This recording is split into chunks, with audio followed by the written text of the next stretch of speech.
I'm Robert Lomax, and I'm going to talk to you about how you can help your children achieve their full potential in their 11 plus and 13 plus exams for grammar or independent schools.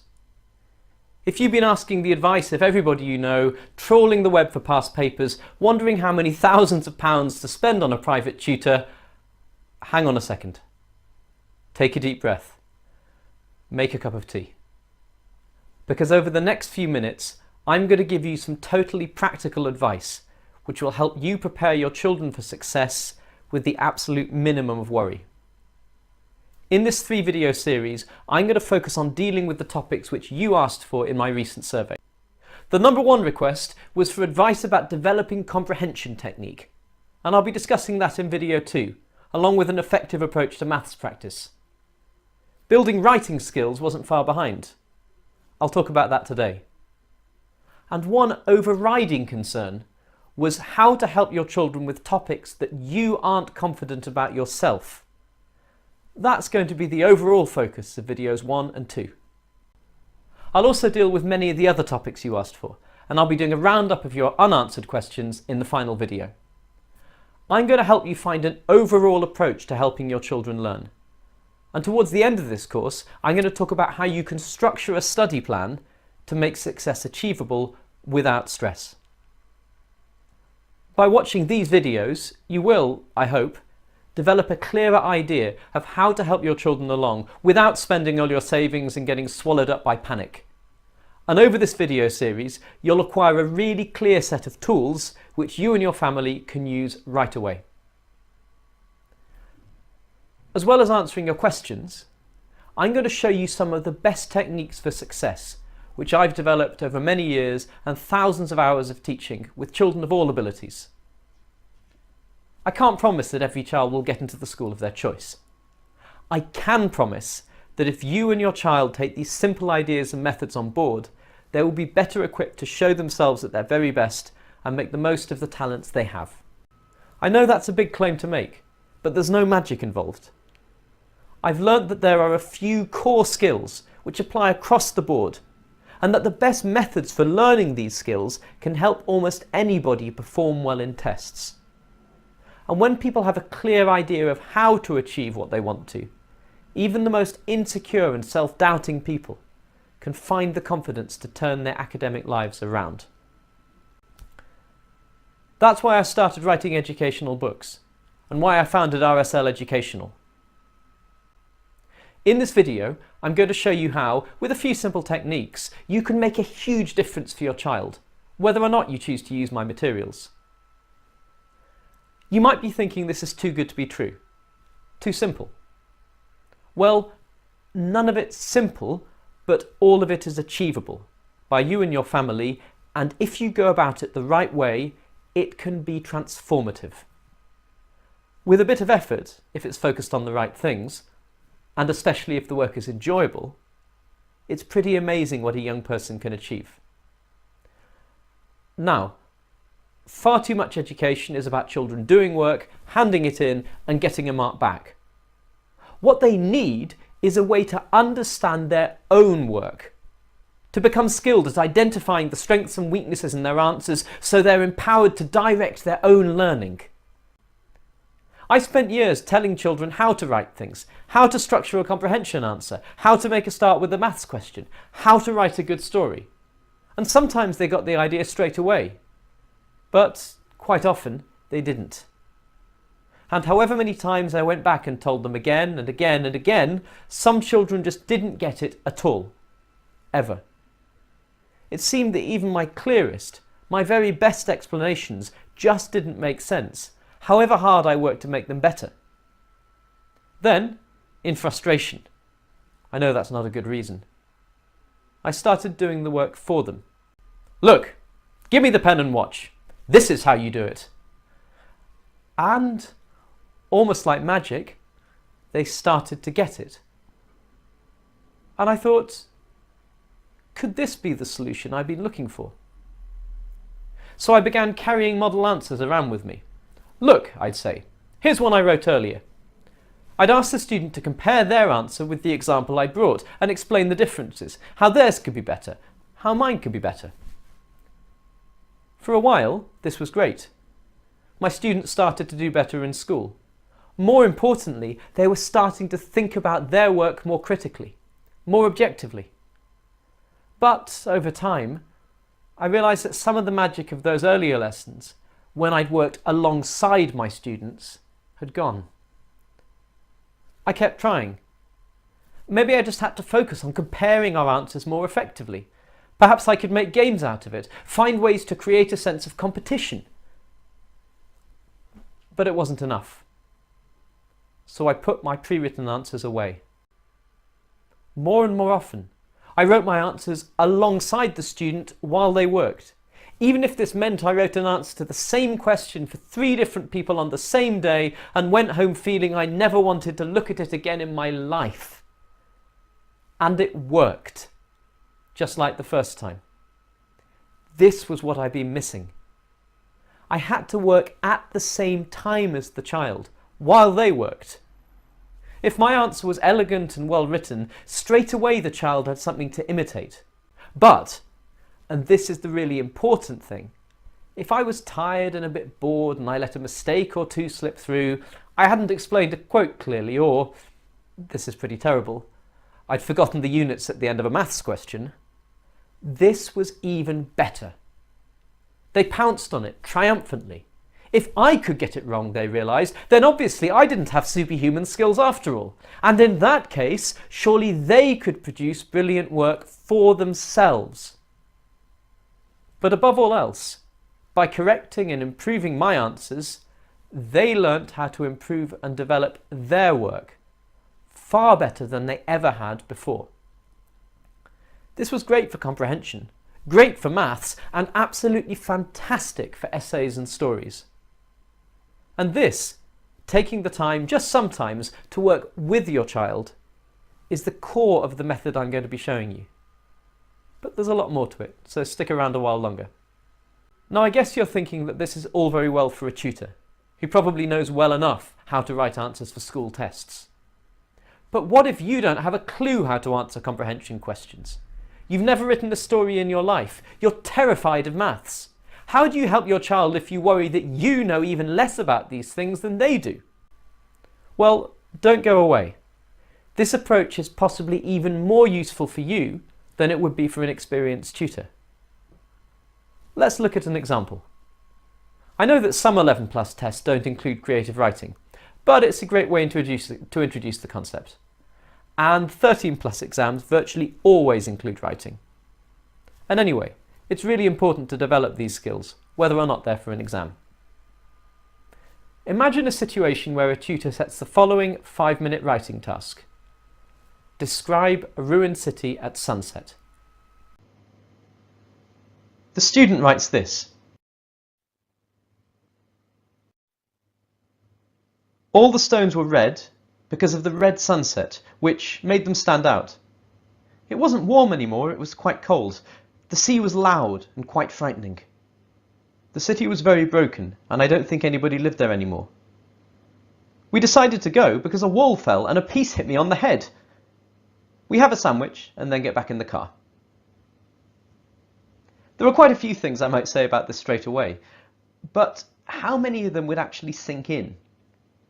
Well, here are a few of them, and you can decide for yourself. For a start, the students imagine the scene very well. They've obviously worked hard to see it in their head, and this comes across in the writing. Of course, they've made several mistakes in the spelling and grammar, and I'd have to point all of them out. More importantly, I talk to the child about how they could develop their ideas more, to help the reader imagine the scene, rather than just telling them what it was like with words like red, cold and broken. And what about the wall that fell on them? That seems to come out of nowhere. And then they sat down for a sandwich as though nothing had happened. And so on. But that's just a list of instructions and criticisms, most of it negative. And many children would forget the whole lot within a few minutes. But how do you come up with ideas? They might very well ask. I want to know how. Well, I might say, have a look at what I wrote while you were working, and this might help you understand. And then unfortunately, as you'll see, I show them what I wrote.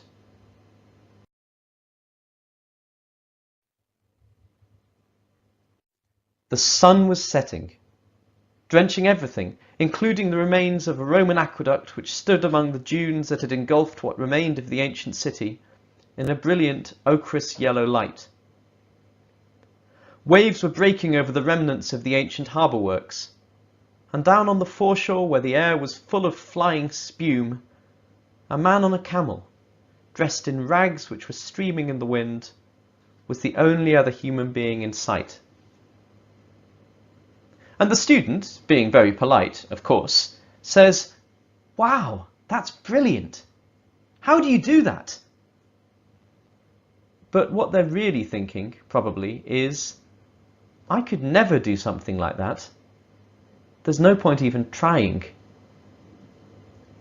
And that's why this method does not work best when it comes from a brilliant writer. Like Eric Newby, who actually wrote that. Because I certainly don't want to imply that I'm a better writer than you are, or that any other tutor necessarily is. But the point is that showing children beautiful work as an example has limited value. They need to be able to engage with a teacher's work by comparing it to their own, and finding room for improvement in both. Ideally, there will be a few areas in which their piece is better. And this is why you don't need to be a confident writer or a mathematician or a literary critic to help your child in this way. The best value comes when they recognise that writing is not about being wrong or right, but about taking the best features of their work and your work and the mistakes and learning from both. Now, let's look at a less skillful passage than Eric Newby's.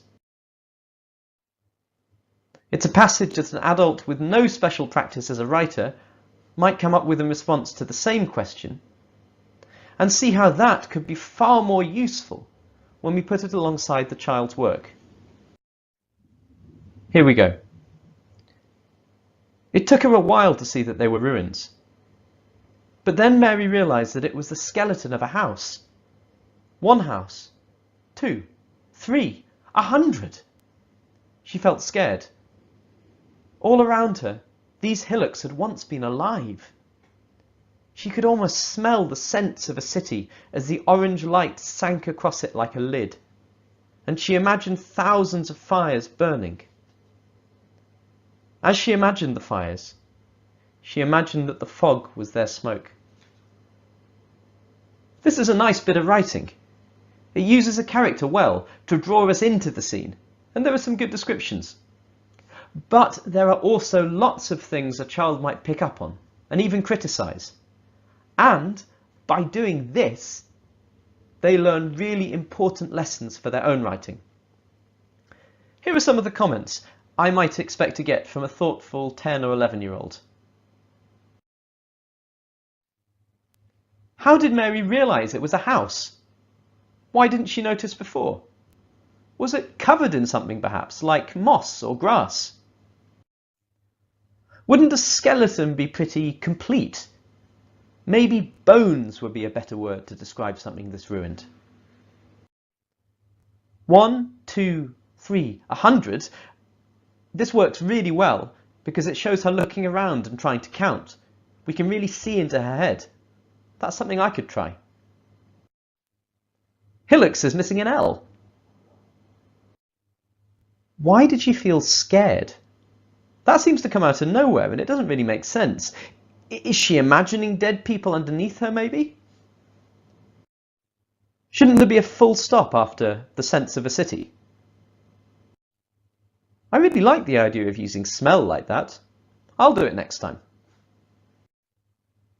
Would a lid sink slowly and cover a large area? Wouldn't a tablecloth or a bedsheet make more sense? Even a shroud if you want to be gloomy. The last sentence repeats the previous phrase, and it uses the word imagined a lot. How about linking the sentences like this? She imagined thousands of fires burning and that the fog was their smoke. Of course, some of those points are debatable. And in a way, that's the point. What matters is that it's far easier to question someone else's work than your own, especially when there's the opportunity to pick holes in something written by your mother or father. And children usually discover that, having found ways to improve somebody else's work, it suddenly, almost miraculously, becomes easy to start applying the same lessons to their own writing. By the way, I'm certainly not saying that you shouldn't point out your child's mistakes and correct their grammar and spelling. But the lessons which really sink in will be the ones they discover themselves, perhaps with the odd hint or nudge in the early days. And these might include the kind of ideas I've been underlining in this passage. Now, of course, I wouldn't expect most 10 or 11-year-olds to see all those things. But if they spot even one thing which they think they could do better than you, they will learn to find ways to improve their own writing as well. And, what's more, they'll realise that they are much better than they thought they were. And because they don't have a sense that everything in your work is amazing, it's easier for them to notice the good things and copy them. So the lesson's this. Sometimes, from time to time, work alongside your child, especially if you lack confidence yourself. The less good your writing is, the easier it will be for your child to suggest improvements, and the more they will learn. In other words, the less you are like a professional teacher, the better. By saving money on a tutor, you're also, in some ways, providing an even better education for your child. You might be wondering how these lessons can be applied to maths and to comprehension. You're probably also wondering how to structure exam preparation over a period of months, as I mentioned, and where to start. You probably have other questions too. And then there's the elephant in the room. Because I guess you're thinking, I have a busy enough life as it is. How on earth do I find enough time to do my child's exam practice alongside my own work as well? Well, don't worry. I'll be dealing with all these things in the next 2 videos. Thanks for watching. If you found something useful in this video, please write a comment below. Do you have a question you'd like to ask? Write it in the comments. I'll do my best to reply to every single comment and to give useful advice whenever I can. I'll see you for the next video.